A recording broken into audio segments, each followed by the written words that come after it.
Bom, Atos 15, a gente pode pensar nesses primeiros 5 versículos que a maturidade dessa igreja, dessa primeira igreja, dessa igreja primitiva, era tamanha que é até de se espantar com a grandiosidade de como eles resolviam os seus conflitos.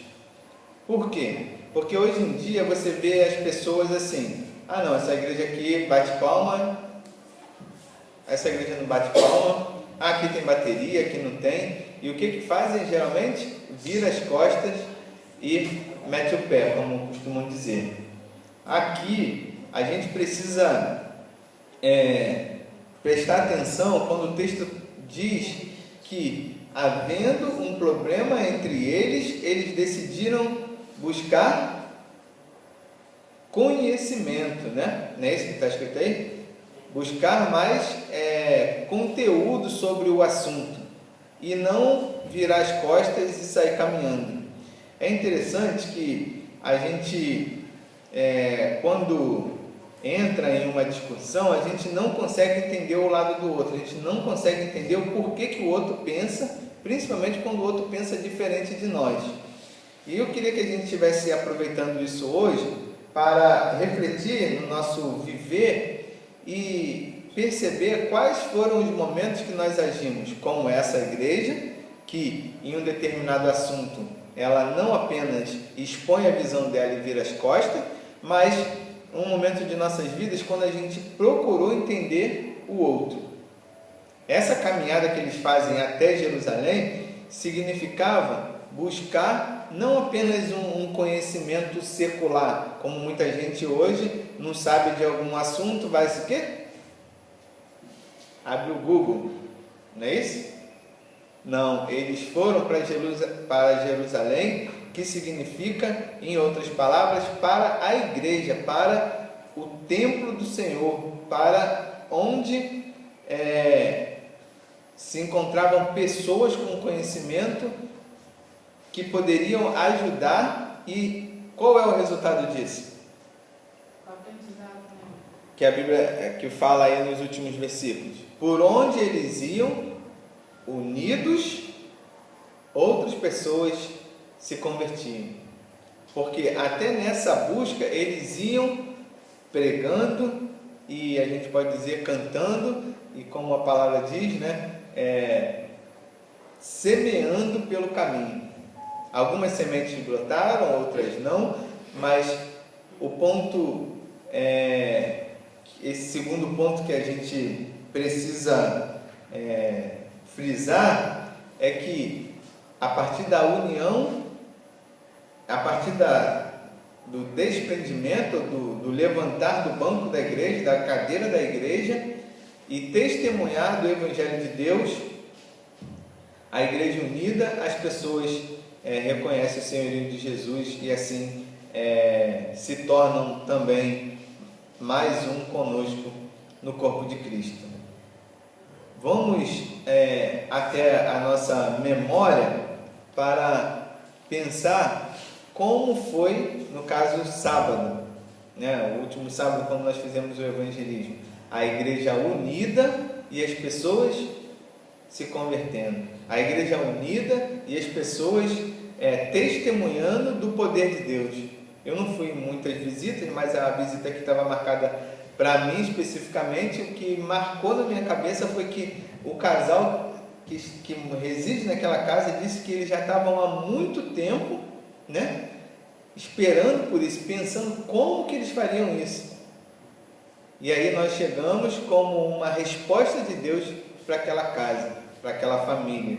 Então, a união do povo de Deus, no caso dessas outras igrejas que vieram nos ajudar, deu àquela família a oportunidade de serem confrontadas com a palavra de Deus, serem abençoadas pelo povo de Deus e de ver que Deus não esqueceu deles, no caso. Então, que a gente pense sobre esses dois pontos. E é claro, sem a maturidade, ou sem você querer resolver o problema, você vai sair da igreja e não vai conseguir se resolver e fora do corpo, seja um dedo, seja um nariz, a boca, o que quer que seja, não sobrevive. E depois, junto do corpo, nós podemos alcançar muitas outras pessoas. Que a nossa igreja consiga perceber isso, que não é porque a irmã falou, o diácono falou, o pastor falou, que é motivo para que eu procure uma outra igreja. Não é porque tem alguma coisa que eu não entendi que eu preciso procurar outra igreja. E aí, quando a gente depara com testemunhos como o que a Sara contou, um ex-pastor, isso não existe. Mas, por outro lado, se a gente se colocar na vida da pessoa, a pessoa pode abrir mão do ministério. Assim como Deus chamou e eu aceitei, assim também eu posso, num determinado momento, dizer para Deus que agora eu quero folga, agora eu quero cuidar de outras coisas. Mas o que está entre, né, um chamado e a desistência do chamado são quem? E aí, como pastor, posso dizer, um bando de ovelhas que na maioria das vezes, ao invés de cuidar do seu pastor, elas se tornam um empecilho para o seu pastor. E isso, às vezes, com pequenas coisas. Por exemplo, o pastor levantou meio triste lá na terça-feira, deu uma bronca em todo mundo, por quê? Porque vamos dizer assim, e ali não tinha crente novo não, ali não tinha criança não, mas por quê? Porque a pessoa vamos dizer assim, macaco velho, mas ainda não aprendeu o mínimo do evangelho, que é a reverência na hora da mensagem, que é você entender o propósito de Deus, então, para aquele momento da sua vida. Então, que a gente também aproveite para refletir na nossa função como igreja, sabe? Eu não sou só alguém que ocupa uma cadeira, eu não sou alguém que fez uma ilustração muito interessante, como se a igreja fosse as lâmpadas, como se nós fôssemos as lâmpadas da igreja. E aí, o dia que você não vai para a igreja, é como se tirasse uma lâmpada. E aí você imagina uma igreja com poucas lâmpadas, como que seria. Então, que a gente encarne realmente a nossa função, sabe? Não, o que eu posso fazer? Quem eu sou? Como que eu posso crescer? Eu não concordo com isso e com aquilo, mas vem cá, me ajuda a entender o porquê, porque tudo tem o seu porquê. E aí, finalizando, a discussão deles era em torno de quê? Da salvação. E aí a gente pode pensar se são ações, se são coisas que eu faço ou que eu deixo de fazer que vai me conduzir aos céus. Porque tem muita gente achando que é pelo que eu faço, é pelo que eu dou como dízimo, como oferta, é porque eu limpo, porque eu pinto, porque eu canto, que eu vou para o céu. E os apóstolos chegam à seguinte conclusão: seja quem se circuncidou, e eu espero que vocês saibam o que isso significa, mas depois eu te falo o que está gravando, seja quem não se circuncisou, a salvação é pela graça de Cristo. Que nós tenhamos essa visão fixa, que não é porque eu sou membro da Igreja Batista, da igreja, né, do fundo de quintal, dessas outras aí, mas porque Cristo morreu por mim.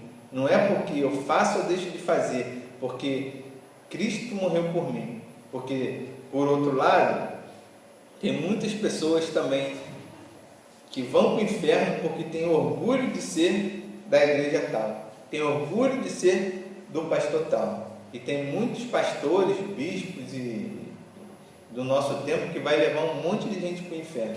E gente que caiu não no ponto do vigário, né? Essa é uma frase feita já antiga, mas caiu no canto do pastor, porque tem pastores aí, bispo e tal, que cantam, dançam, pulam, fala que até o que Deus nunca falou, que não consta na palavra de Deus, como sendo aí artifício para prender aquelas pessoas. Pastores que dão pouco alimento para que as suas ovelhas sempre fiquem ali, sempre volte para pegar mais. Mas Jesus fez diferente. Jesus deu tudo para os 12 discípulos. Jesus também tem dado tudo para cada um de nós, para que a gente se satisfaça com Ele, pela graça dele, para que assim a gente possa fazer Ele ser quem Ele quer que nós sejamos, independente da igreja, da doutrina, do pastor, de quem quer que seja o seu líder. Você deve sim buscar como os bereanos, mas está na palavra de Deus? E aquilo que não for da vontade de Deus, o Espírito Santo vai te revelar e vai te esclarecer. Amém?